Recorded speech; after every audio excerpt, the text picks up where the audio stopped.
Welcome students. आप सबका स्वागत है मेरे YouTube channel complete IT solution पर। सी++ प्रोग्रामिंग की इस सीरीज में मेरे पिछले लेक्चर्स में आपने देखा कि किस तरीके से एक प्रोग्राम को एग्जीक्यूट किया जाता है। पिछला लेक्चर मेरा इसलिए था ताकि आप लोग ये समझ सके कि हम किसी भी प्रोग्राम को किस तरीके से टाइप करते हैं, उसको कैसे कंपाइल किया जाता है, उसके लिए क्या सॉफ्टवेयर यूज किया जाता है। अब आज की क्लास में हमारी जो टोकन की सीरीज चल रही थी, टोकन वाला जो कॉन्सेप्ट हमारा चल रहा था, उसके अंदर हमने variable, constant, data types, keywords, identifier इसको समझा। और आज हम टोकन का एक बहुत बड़ा पार्ट जो है ऑपरेटर्स, ऑपरेटर को स्टार्ट करते हैं। तो ऑपरेटर एक विशेष प्रकार के सिंबल होते हैं जिनका उपयोग एक विशेष कार्य को करने के लिए किया जाता है। Operator is a special symbol which is used for a specific task.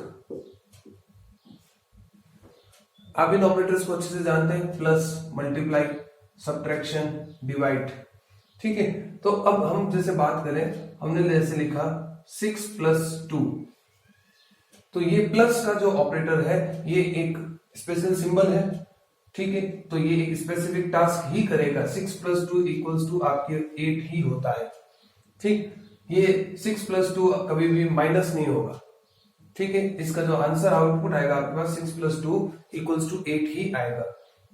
तो ये जो ऑपरेटर होते हैं, ये जिसके ऊपर काम करते हैं, 6 और 2 पे काम कर रहा है, तो इन्हें हम कहते हैं ऑपरेंड्स।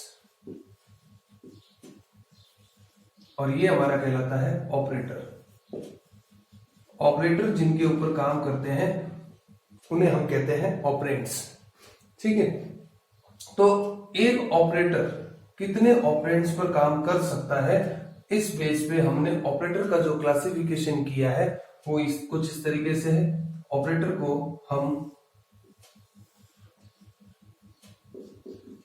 3 पार्ट्स में डिवाइड करते हैं। फर्स्ट आता है आपके पास यूनरी ऑपरेटर, सेकंड आता है आपके पास बाइनरी,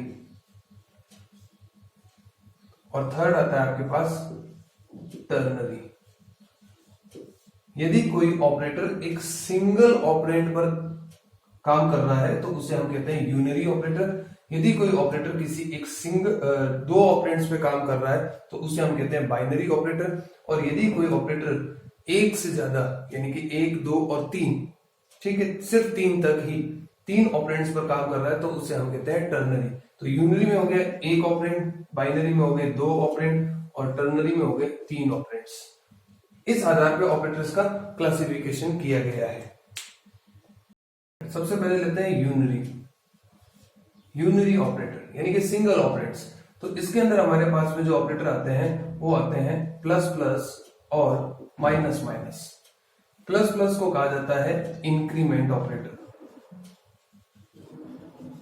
और माइनस माइनस को कहा जाता है decrement operator. Increment and decrement, तो ये ऑपरेटर्स जिसके भी साथ अटैच होते हैं, जिसके ऊपर काम करते हैं, वो उस वेरिएबल की वैल्यू को, ठीक है, उस वेरिएबल की वैल्यू को अगर आप इंक्रीमेंट यूज कर रहे हैं तो 1 से इंक्रीज करेगा, और अगर डिक्रीमेंट यूज कर रहे हैं तो 1 से डिक्रीज कर देगा। यानी कि जिस ऑपरेंड पे भी ये काम करेंगे उसकी वैल्यू को सिर्फ या तो 1 से या फिर 1 से बढ़ाएंगे या फिर 1 से घटा देंगे। ठीक है, जैसे हमारे पास एक वेरिएबल है integer x semicolon x plus plus. ठीक है, सीधा ये करोगे तो आपके पास कभी भी इसका एग्जैक्ट आउटपुट नहीं आएगा।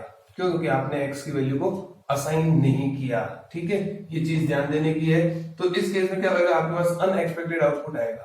तो हमें पहले x की वैल्यू को असाइन करना पड़ेगा। x इक्वल्स टू हमने कर दिया मान लीजिए 5। तो x प्लस प्लस किया अगर आपने, तो ये x की वैल्यू को 1 से बढ़ा देगा। अगर आपने किया x माइनस माइनस, तो ये x की वैल्यू को 1 से घटा देगा। सिंपल है, यहां तक तो कोई प्रॉब्लम नहीं है। लेकिन यदि इसके साथ में एक और केस बनता है यूनरी इंक्रीमेंट और यूनरी डिक्रीमेंट के साथ, वो है प्रीफिक्स और पोस्टफिक्स।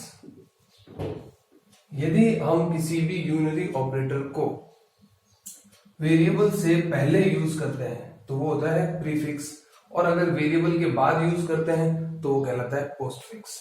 जैसे अगर मैं लिखूं प्लस प्लस एक्स सेमीकोलन, और अगर मैं लिखूं एक्स प्लस प्लस सेमीकोलन, तो ये तो हो गया आपके पास प्रीफिक्स और ये हो गया आपके पास पोस्टफिक्स। दोनों ही केसेस में ये वेरिएबल की वैल्यू को एक से इंक्रीज ही करेगा। ये चीज हमेशा याद रखना कि यूनरी ऑपरेटर जो इंक्रीमेंट या डिक्रीमेंट करता है वो सिर्फ एक से ही करता है, एक से ज्यादा कभी नहीं करता। ठीक है, तो यहां पर ये दो अलग अलग केस देने का क्या बेनिफिट है। प्रोग्रामिंग के अंदर आप हमेशा ये ध्यान रखना कि कभी इसमें एक काम को करने का एक ही तरीका होता है, अगर आपके पास दूसरा तरीका अवेलेबल है तो उसमें कुछ और लॉजिक होगा। ये लॉजिक क्या है कि अगर इसको समझने के लिए हम ऐसे समझते हैं इसको कि हमने जैसे एक वेरिएबल लिया इंटीजर x इक्वल्स टू 5, अगर मैं लेता हूं एक और वेरिएबल इंटीजर y, और अगर मैं लिखूं y equals to x plus plus, और एक केस और लिखा मैंने y equals to plus plus x। ठीक है, तो इन दोनों में क्या फर्क है। अगर मैं इस स्टेटमेंट के बाद यहां प्रिंट कराता हूं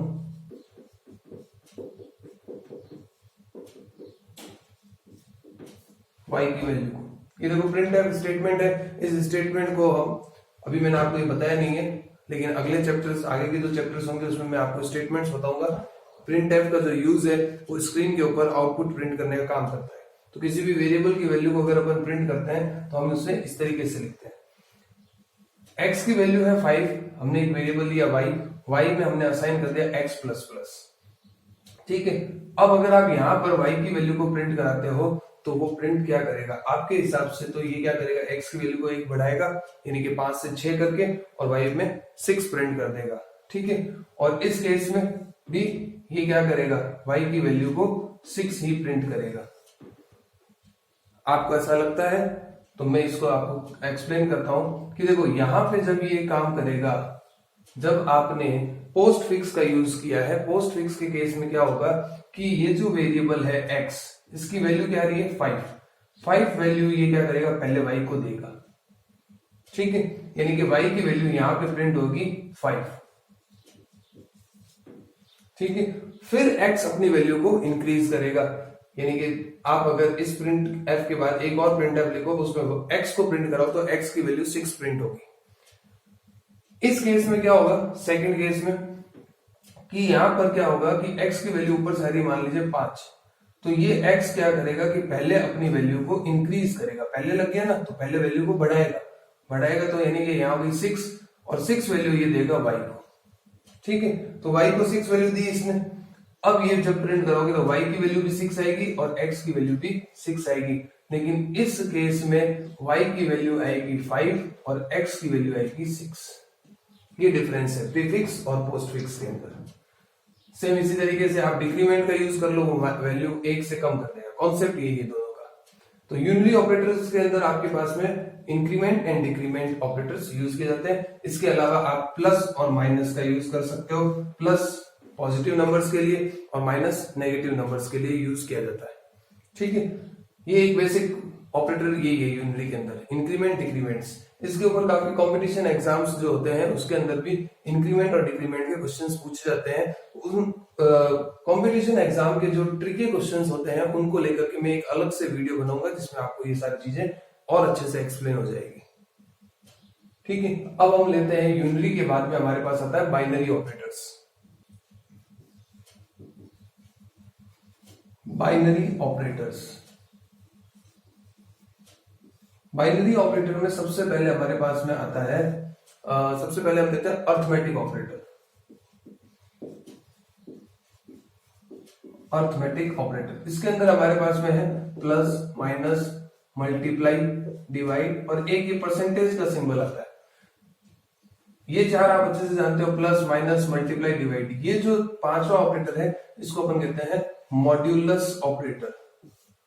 ठीक है, मॉड्यूलस ऑपरेटर का क्या काम है, देखो कि अगर आप मैथ्स में 5/2 करते हो, ठीक है, तो आपके पास रिजल्ट आता है 2.5। लेकिन यही काम अगर आप सी लैंग्वेज में करते हो, ठीक है, तो सी लैंग्वेज में इसका रिजल्ट 2.5 नहीं आएगा। ठीक है, सी के अंदर क्या होगा कि 5 में आप अगर 2 का भाग लगाते हो तो 2 बार गया, 1 बचा। तो ये जो डिवाइड ऑपरेटर है ये हमेशा भागफल बताएगा, क्यूसेंट। ठीक है, और मॉड्यूलस ऑपरेटर जो है वो हमेशा रिमाइंडर बताता है, रिमाइंडर। यानी कि अगर मैं लिखूं 5% 2 तो इसका रिजल्ट आएगा 1, रिमाइंडर शो करता है। और 5 डिवाइड 2 करता हूं तो 2 बताता है। सी लैंग्वेज के अंदर, सी या सी प्लस प्लस में, मैथ्स के अंदर ये रिजल्ट देता है। पॉइंट लगा करके आप 0 लगा देते हो, ठीक है, और आगे सॉल्व कर लेते हो। यहां ये नहीं करता। ठीक है, अर्थमेटिक में ये बेसिकली ऑपरेटर्स है plus minus multiply divide and modulus. Second लेते हैं हम छोटा सा असाइनमेंट ऑपरेटर। ठीक है, इसका जो सिंबल होता है वो इक्वल्स टू। असाइनमेंट ऑपरेटर हमारे पास जो है इक्वल्स टू का यूज करते हैं। जैसे हमने लिखा x इक्वल्स टू 6, तो ये क्या करेगा, 6 वैल्यू को x में ट्रांसफर कर देगा। इसमें आप ऐसे भी लिख सकते हो x इक्वल्स टू 6 प्लस 2, अगर ऐसा लिखा हुआ है, या आपके पास कोई वेरिएबल है पहले से ही, x एक वेरिएबल है, y और लिया आपने, y equals to x plus 2 करा आपने। तो इस तरीके से इक्वल्स टू के राइट हैंड साइड में जो भी इक्वेशन होगी पहले उसको सॉल्व किया जाएगा। ठीक है, जैसे 6 प्लस 2 हुआ 8, 8 वैल्यू x को पास हो जाएगी, x की वैल्यू 8 हो गई अब इससे, तो अब यहां पर 8 प्लस 2 यानी कि 10, y को 10 वैल्यू असाइन होगी। सिंपल एक छोटा सा असाइनमेंट ऑपरेटर जिसका हम वेरिएबल को वैल्यू असाइन करने के लिए यूज करते हैं। थर्ड हम लेते हैं, थर्ड ऑपरेटर्स अपन ले लेते हैं इसके अंदर लॉजिकल ऑपरेटर्स।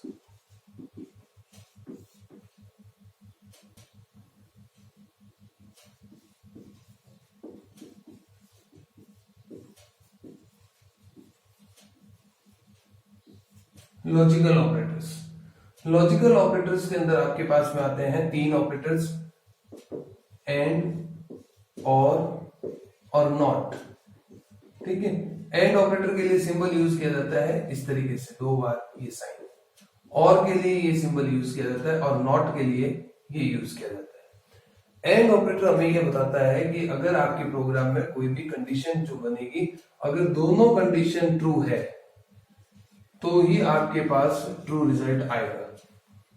ठीक है, और ऑपरेटर कहता है कि अगर दोनों में से एक भी कंडीशन ट्रू है तो ट्रू रिजल्ट आएगा। ये बेसिक कंप्यूटर आर्किटेक्चर के अंदर आपने ये पढ़ा होगा कि एंड 2 इनपुट लेता है, अगर दोनों इनपुट ट्रू है तभी ट्रू रिजल्ट आएगा, और के अंदर अगर एक भी इनपुट ट्रू है तो ट्रू रिजल्ट दे देगा। और नॉट का क्या काम है, रिवर्स करना, कॉम्प्लीमेंट निकालना। ट्रू है तो फॉल्स रिजल्ट देगा, और फॉल्स है तो ट्रू रिजल्ट देगा। ये 3 ऑपरेटर्स लॉजिकल ऑपरेटर्स कहलाते हैं, एंड, और नॉट। ठीक है, उसके बाद नेक्स्ट अपने पास ये हो गया अपने पास थर्ड। फोर्थ लेते हैं अपन, फोर्थ ले लेते हैं relational operator. Relational operator relation बताएंगे। ठीक है, ये आप कई बार ये पढ़ भी चुके हो, ग्रेटर देन, लेस देन, ठीक है, greater than, equals to, less than, equals to, not equals to. भाई ये ग्रेटर देन है तो बड़ा होगा या छोटा होगा, ग्रेटर देन इक्वल्स टू तो इसका मतलब है कि या तो बड़ा या बराबर, लेस देन इक्वल्स टू छोटा या फिर बराबर, नॉट इक्वल्स टू यानी कि बराबर नहीं है। ठीक है, अब मैथ्स के अंदर तो अपन जैसे लिखते थे x इक्वल्स टू 5, x 5 के बराबर है, और यहां पर क्या हो जाएगा, 5 वैल्यू x को असाइन हो जाएगी। तो अगर हमें कहीं पे ये चेक करना है कि ये वैल्यू इसके बराबर है क्या, तो उसके लिए 2 बार इक्वल्स टू का यूज किया जाता है, इसको कहते हैं इक्वल्स टू इक्वल्स टू। ठीक है, तो ये हमारे पास रिलेशनल ऑपरेटर्स का यूज किया जाता है। एक फिर 5वां टाइप का एक और ऑपरेटर होता है बिटवाइज ऑपरेटर। ठीक है, इसके अंदर ये सिंबल यूज किए जाते हैं, लेफ्ट शिफ्ट और राइट शिफ्ट। ये जो बिटवाइज ऑपरेटर है ये मैं अभी आपको नहीं बताऊंगा, ये थोड़ा सा एडवांस लेवल पे जब अपन चलेंगे जब मैं आपको वो कंपटीशन एग्जाम के लिए कॉन्सेप्ट्स बताऊंगा कि किस तरीके से ऑब्जेक्टिव को सॉल्व किया जाता है, वहां मैं आपको ये बिटवाइज ऑपरेटर और डिटेल में समझा दूंगा।